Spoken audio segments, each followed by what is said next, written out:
शत्रुबुद्धि विनाशाय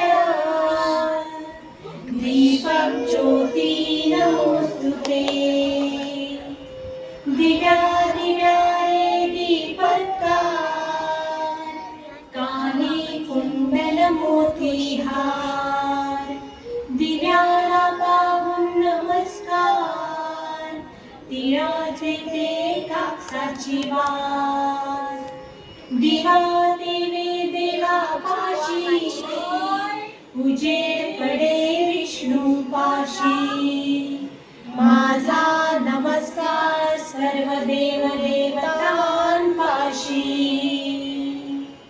ये ग लक्ष्मी बैस पाजे माझं घर तुला साजे घरातली निडापिडा बाहेर जाऊ दे बाहेरची लक्ष्मी घरात येऊ दे घरच्या सर्वांना उदंड आयुष्य सुख समाधान शांती लाभू दे।